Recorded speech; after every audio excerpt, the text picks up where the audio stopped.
Welcome back to PJ Takes 5. Today is Friday, August 8th, and the first full weekend of NFL football is officially here. But we start today with some unfortunate quarterback news with Anthony Richardson, who dislocated his pinky Thursday night in a 24-16 loss against the Baltimore Ravens in the Colts' first preseason game. Richardson, entering the preseason, was in a quarterback competition with Daniel Jones, who the team signed in free agency this past season to push Richardson, the former 4th overall pick, who's entering year 3. And currently on the depth chart, the two are listed neck and neck for that QB1 spot. But like I said, Richardson dislocated his pinky. The team was able to pop it back in, but after just the second play of the second drive, Richardson had to leave the game, and Jones came in to do some cleanup duty for the rest of the first half. I'm sure many have seen the play by now. Ravens defensive end David Ojabo was a free rusher on the right side of the line. Clearly a blitz kind of look, clearly something that a quarterback, especially somebody entering that year 3 looking to take over the offense, should be able to pick up, especially if it's on that right side, that front side for a right-handed quarterback. Should be able to audible to a run, audible the offensive line to pick that up. But as we're in the spot with Anthony Richardson, despite all the talent and the big arm and all the big play potential that he has there, still a lack of quarterbacking that offense, just kind of taking care of all those little pre-snap things, which is a concern for not just Anthony Richardson, but many young quarterbacks around the NFL. I think that's kind of a topic of discussion where you look around at some of the mega talented players, the Caleb Williams, the Bryce Youngs, even some guys who've had success like the CJ Strouds, the Bo Nixes, where you kind of start to question how much is their situation them needing to step up and kind of quarterback and be able to change plays and take checkdowns and get that small ball game, and how much of it is having an offensive staff in place that does some of that legwork for you. That's maybe more the Jaden Daniels situation, the Bo Nix situation. But even as these guys kind of have varying levels of quarterback experience coming out of college. I know Richardson, a guy who didn't play a lot in college, versus some of those guys I mentioned, Bo Nix, Jaden Daniels, Caleb Williams, guys who played for several different teams in college.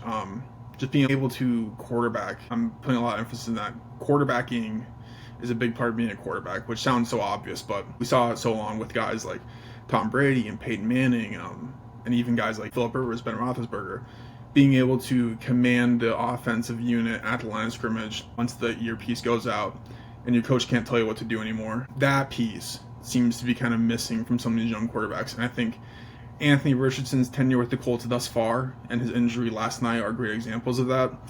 Just being able to put yourself and your offense in better situations, not only to succeed, but just to survive an NFL game or an NFL season, is a big concern, and something that, granted, doesn't come easy for, a 22, 23, 24-year-old, but something that you need to see from these quarterbacks before they can take that next step. So, as it sits now, Anthony Richardson's listed as day-to-day. Like I said, they were able to pop that finger back in, so hopefully it doesn't take up too much of his time and he can get back to healthy and compete with Daniel Jones. But we talked about this last episode with, the Colts quarterback competition is kind of one of the true QB competitions, and Thursday, it's hard to decipher too much from that. Daniel Jones didn't play spectacular in the time that he had. Completed 10 for 21 passes with 144 yards, no touchdowns, no picks. So pretty pedestrian outing from him, but an incomplete grade on Richardson, who really needs to hit that ground running if he's proving to the Colts that he was worth that 4th overall pick just 3 years ago. And the kind of frustrating part with the Colts situation specifically is that when you look around that quarterback, there are so many different talented players to work with. You got Jonathan Taylor in the backfield, you got Michael Pittman Jr., Josh Downs, Adam B. Mitchell in the receiving group, and then Tyler Warren, that tight end who they just drafted in the top of the first round and should be a good protection blanket for any quarterback who's back there. Just a little frustrating that you just want one of these guys between Richardson or Daniel Jones to kind of take the reins of that offense and facilitate and get those guys involved in a really kind of mature NFL offense way. They have all the pieces. The offensive line kind of up and down in recent years, but you still got Quentin Nelson. I know they lost a couple starters in the interior to free agents, but still a group that you think has a lot to work with, both in the skill position and up front.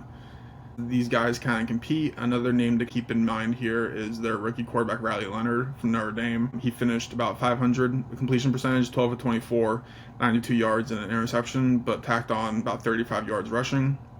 So not a bad showing from the rookie. Probably not who Shane Steichen really envisions being his quarterback this season, in a pretty pivotal season for him as he looks to, get that team going, get some more job security. But all in all, just kind of a disappointing showing from the Colts offense specifically last night, and that quarterback battle that has been heralded throughout the preseason, but obviously the injury to Richardson really changes that dynamic. So we'll see if he can get healthy before too long. But like I said, I just want to hammer it again one more time. Just quarterbacking as a concept of doing all the little things besides the actual physical skills that it takes to be a quarterback is something that he really needs to improve in. And same with Daniel Jones, and same with a long list of quarterbacks in the NFL. But as he heads into that year 3, trying to establish himself as that full-time starter, something that we need to see more of him to identify defenses, identify potential threats, identify things that will make the play called not work, and then change that play at the line of scrimmage. So, bummer for Richardson. Another bummer in a different sense, going down to the Chargers here. Lost left tackle Rashawn Slater Thursday in practice due to a torn left patellar tendon. So he's going to be out for the year. Just, about a week and a half after signing a 4-year, $114 million contract that made him the highest paid offensive lineman in NFL history. So obviously a key component of that Chargers offensive line, but that offense in general and that team in general. But he got hurt in practice and one-on-one drills, had to get carted off to the facility, had to get trainer help to not put weight on his left leg. And like I said, obviously a big loss to that group. And the question immediately comes, what does that group look like now that their leader is out for the entire year? The obvious answer would be moving Joe Alt from right tackle to left tackle. Played right tackle last year as a rookie and was just dominant. Big 6'8" Notre Dame tackle, kind of the prototypical choice, especially when you think about Harbaugh as the head coach and that kind of pound offense they're trying to run. But move him over to left. That's where he played a lot at Notre Dame, so it's not like he has zero experience there. Another option would be Trey Pipkins, who's their kind of swing tackle, has had some NFL experience. He could maybe go to the right if you put Joe Alt at left. Could maybe be a left tackle, but you probably don't feel super comfortable with having the quote-unquote less talented player on the blind side there. You could also do a thing where they signed Mekhi Becton in free agency, who was a tackle with the Jets, but then played guard last year with the Eagles. You could move him out to right tackle maybe, and then have Zion Johnson, who's their current center, kick out the guard and put Andre James, the backup center, in there. You could keep Zion Johnson at center and put backup guard Jamari Sallier in the lineup there. So a lot of different ways the Chargers could go about this to figure out some presentable offensive line, which again, under Harbaugh with that rushing attack, Amari and Hampton trying to protect Herbert, the offensive line is a big part of that team and their identity. So definitely a big blow to lose Slater, but the Chargers have the depth pieces and versatility pieces to make this work. But this is just a big lesson in why depth is so important. You have tackle depth and guard depth, and it's good to have people who can kind of slot into spots if people go down, but having versatility, not just left tackle, right tackle versatility, but guard, center, could a guard kick out the tackle, could a tackle in the guard. That's a super important thing in any NFL team, any football team. It's a long season. Those guys get hit by other 300-pounders every single snap. The thought process that an NFL offensive line would be the same 5 guys in the same order 17 games in a row is just totally unrealistic. So it definitely sucks for the Chargers that they lost a guy this early before they could even see what this unit was capable of. It's hard to think of a better offensive tackle pairing, especially a young offensive tackle pairing, than Rashawn Slater and Joe Alt. And we're not going to see them on the field again until next year, which is a complete bummer after obviously re-signing him to all that money. Good news for the Chargers, kind of a 2 steps backwards, 1 step forward kind of situation. They were able to assign Keenan Allen to a 1-year, $8.5 million deal. Keenan Allen started his first 11 years with the franchise before being traded to Chicago for last season. Chicago didn't re-sign him, so he re-signs it with the Chargers. And the pick that the Bears actually gave up to get Keenan Allen was a pick that the Chargers used last year in the draft to move up to get Ladd McConkey. So, not saying that the Bears just gifted them Ladd McConkey, but now Herbert's top 2 are a veteran, Keenan Allen, who he knows very well. They played 4 seasons together before he left. And then McConkey, who's a great slot receiver, was very productive last year as a second rounder. But yeah, Keenan Allen, 6-time Pro Bowler with the team. He's got the second most yards and receptions in team history behind Antonio Gates, and then third most receiving touchdowns. So they tried to do this reunion earlier with Mike Williams, the other receiver who was there for a while with Herbert, who they signed, but he ended up retiring due to injuries. So with him out, they picked up Keenan Allen, a player who doesn't need a lot of training camp reps. He knows exactly what he's doing, probably more than most offensive coordinators or receivers coaches. But hopefully a dependable target for Herbert as he looks for more people that he can really trust. Allen had some drop and miscommunication problems last year in Chicago. Hard to imagine that he was more of a problem than the Shane Waldron mishaps and just having a very young and inexperienced offensive group there, but hopefully he can get back to his really productive ways with the Chargers. I know if he can just stay there for another year or two and be the productive player that he has been, he's going to end up, at the top of a couple of those record books from the team. Already arguably the best receiver in Chargers franchise history, so good to see them get a piece back. Just unfortunate that, they lose Rashawn Slater pretty much a day or two after they signed Keenan Allen. But going down here to the rest of the league, we got a preseason preview for the first week of the full NFL slate. So Thursday night we had, like I mentioned, Colts-Ravens, and I should also mention alongside Richardson's kind of day-to-day injury, rookie DBs Justin Wally for the Colts and Bilal Cohn for the Ravens both suffered season-ending knee injuries, so very unfortunate to see that, but that game happened. And then Eagles, Bengals, a couple of big plays from Joe Burrow and Jamar Chase, which is nothing new. And then Seahawks, Raiders. So got the first look at Ashton Genty back there. And I got to see some of the young guys on the Seahawks make some plays. But heading into Friday, the big headliner is Browns, Panthers. The Cleveland QB depth chart is the big story. Shedeur Sanders is slated to start that game, get him some reps with the hodgepodge ones is there, but that'll be a big focus for the weekend. We got the Lions, Falcons. I think it's super interesting to see that Falcons nucleus of young players, Michael Penix, Bijan Robinson, Kyle Pitts, Drake London, Darnell Mooney. At the best of their abilities, that's a better top 5 nucleus offensive group than a lot of teams have, and they're all pretty young. So I don't know who is playing for how long, but would like to see kind of a glimpse of that. And then Commanders, Patriots. And it's interesting to think about those two quarterbacks, obviously from the same draft class, the number 2 and 3 overall pick, and Jaden Daniels and Drake May. Maybe a little bit of a Torres and Harris situation where Jaden Daniels had such a fast start last year, as a rookie of the year, took his team to the NFC Championship game, came up short, but kind of the crowned quarterback of that draft class, and you look at a guy like Drake May, whose situation has just dramatically improved from last season to this season. Start with Mike Vrabel, who's going to set a different tone for that team, but also the addition of Stephon Diggs, adding Travion Henderson to the running back room, getting a new left tackle at the top of the draft. Definitely an upgraded situation heading into year 2, so it would be interesting to see how much May can close that gap and potentially even overcome Jaden Daniels. Obviously, it's not going to all happen week 1 of the preseason, but just a situation to monitor throughout the season. Giants, Bills, want to see all those Giants quarterbacks, Russell Wilson, Jameis Winston, Jackson Dart, see how they look in that offense. We got Texans, Vikings, another look at J.J. McCarthy, who missed all of last year with an injury and suffered before the regular season started. Steelers, Jaguars, does Pitt have anything behind Aaron Rodgers with Will Howard? They drafted him late as an insurance plan, and from K-State to Ohio State, I think he's got some real NFL potential as just one of those guys who might be able to do a little bit of that quarterbacking and has seen it so many times. So it'll be interesting to get a look on him. We got Cowboys, Rams, similar to the situation in Pittsburgh. What does the QB depth chart look like in Los Angeles behind Stafford, who's had some injury problems this preseason? They've got Jimmy Garoppolo, who you probably feel comfortable with playing a couple games throughout the year, and Stetson Bennett as the kind of only youngish guy in that QB depth chart. Titans, Bucks, obviously the Cam Ward debut. Jets, Packers, want to see what Justin Fields looks like in the Jets uniform. And then Chiefs, Cardinals, and Broncos, 49ers. So a couple of better teams to round out the night there. And then on Sunday, just 2 games, Dolphins versus the Bears. Obviously seeing what that new look Bears offense looks like. And then maybe the most interesting game, Saints, Chargers, to finish it off.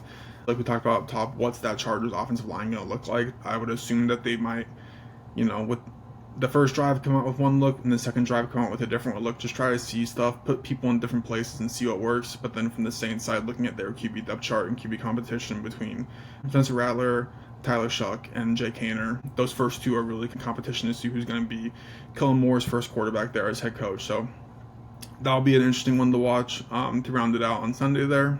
Heading down here, this MLB news, a little bit of a Cubs roundup. So they lost that last series to the Reds, 2-1. Focusing mostly on that positive game, the reliever Andrew Kittredge, who the team got from the Orioles at the trade deadline, he threw that immaculate inning during that 6-1 win to avoid the sweep, and it's great. That's great news because that game before he was booed off for allowing 4 runs and just 1 out. So definitely a complete 180 for him, going from the most hated guy in Wrigley Field to the hero and a player who really stood out in their win there. And weirdly enough, the pitching's been pretty good as of late. Kate Horton played most of that last game that they won and played pretty well, and then Ben Brown, even in their big loss before Kittredge came in to relieve him, played pretty well, changing up a little bit there. So the bigger problem for them recently has been the offensive side, just getting hits and getting on base and getting home. And it kind of starts with the meat of their lineup. So you look at PCA, Kyle Tucker, Seiya Suzuki. PCA just 1 hit over his last 5 games. Tucker hitless in 4 of his last 7 games, and Seiya hitless in 4 of his last 6 games. It's such a long season, and so much of it is almost just statistical anomalies. And to see those 3 super talented players kind of struggle at the plate, it's something that's concerning just because they are in that race, the best record in baseball. But from a standpoint of long-term worry, I don't think there's a lot you can really do or say about it that's going to stick with you as a real concern heading into the final stretch of the regular season and hopefully the postseason here. Obviously, you need those guys to swing the bat a little better. Really need everybody to swing the bat a little better. Michael Busch, Matt Shaw, Ian Happ. When the big guys are struggling, you need guys who maybe you aren't banking on for a lot of runs to kind of up. And a player like Dansby Swanson's a great example. He had a couple homers in that series on nowhere to keep them afloat. But yeah, just need to get the offense going a little bit. Obviously, the big concern as these guys head to St. Louis for a 3-game series starting today is just that the fact that the 4 games now behind the Brewers, that happened really quick where they were kind of neck and neck with them to now a notch below them. But it's less of a Cubs issue and more of just like a Brewers are on an insane heater. I think I saw that they were 44-16 over the last 60 games. So just an insane stretch of baseball from them. And kind of in the same way where the Cubs were so strong and then kind of dipped, you have to assume and hope and bank on the fact that the Brewers are so high but eventually will come down to earth. And I think at both of their kind of watermarks, the Cubs and Brewers are very kind of similar teams, but we're just in a couple weeks here of the Brewers playing out of their minds and the Cubs really underperforming. So hopefully we see that catch out. Like I said, the Cubs are going to be at the Cardinals here for this weekend.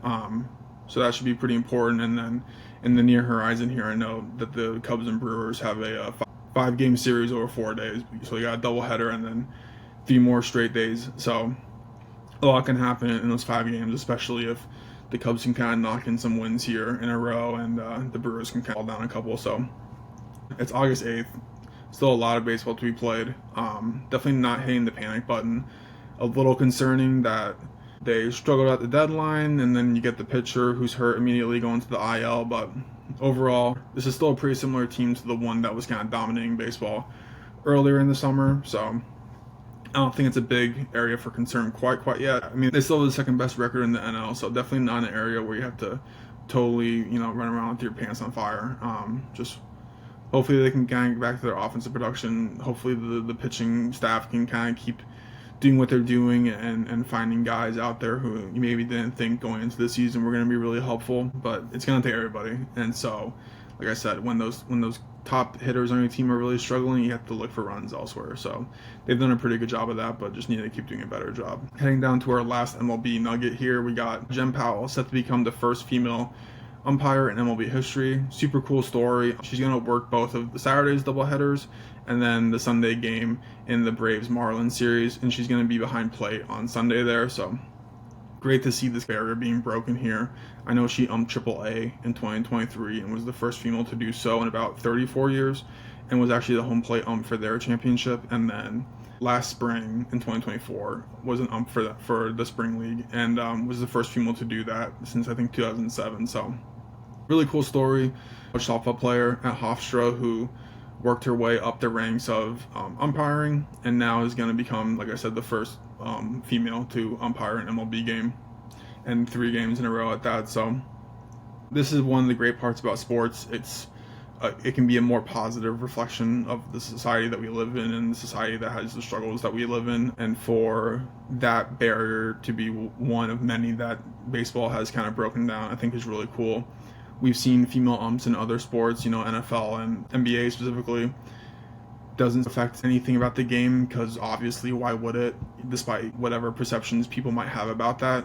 I know baseball, it'll be interesting to see what the public reaction to that is. There's a lot of traditionalism in the sport, to put it nicely, and certain kind of pockets of baseball fans might not be super keen on this idea, but like I said, I'm all for it. I think it's long overdue that this is happening. It's just silly to think about what experience or vision or expertise does a man have behind home plate that a woman can't have. There's really nothing. So it'll be great to have her dip her toes into the game, that first doubleheader, and then be the lead ump on Sunday. So that'll be a super cool moment. One of the kind of rare non-Cubs MLB things that I'll probably have my eye on and check in on, despite the intrigue of NFL preseason. But like I said, Jen Pawol is a super cool moment, and hopefully it's something that she does and it becomes a more common thing to the point where people don't even talk about it anymore, that there's female umpires in MLB. I know we're kind of at that point, like I said, with other sports, but to be a pioneer is super cool, and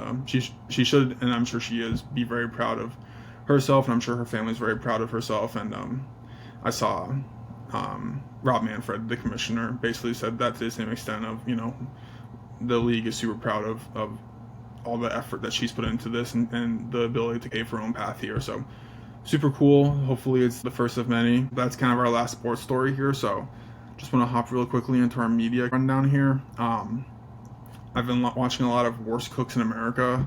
So like I said, I moved this past weekend, and in doing that, discovered the channels that are available to me on cable. And I remember watching this show as a kid with my sister, so I was like, oh, I'll watch some of this stuff because I think they're doing seasons right now, and I think they're on season 30 right now, so I was like, well, I'll watch from season 1, and I don't think I'm going to watch all 30 seasons, but just wanted to kind of run back down memory lane here. But it's a pretty good show. I'm into cooking.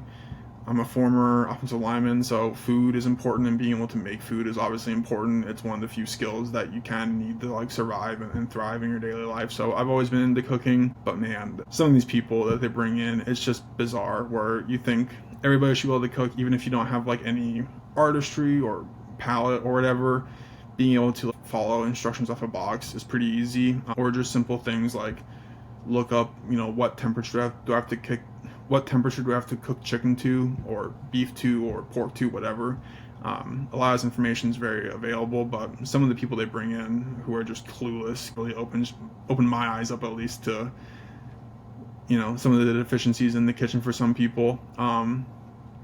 Pretty sad to watch it, or at least bittersweet to watch it in hindsight, with Amberelle passing in June pretty recently here, but she's a big part of it. She captains the red team, and then kind of a revolving door of other celebrity chefs are captain the blue team. So we've had Bo McMillan, Robert Irvine, who's a really big former Navy chef, and then Bobby Flay, who's a really famous celebrity chef.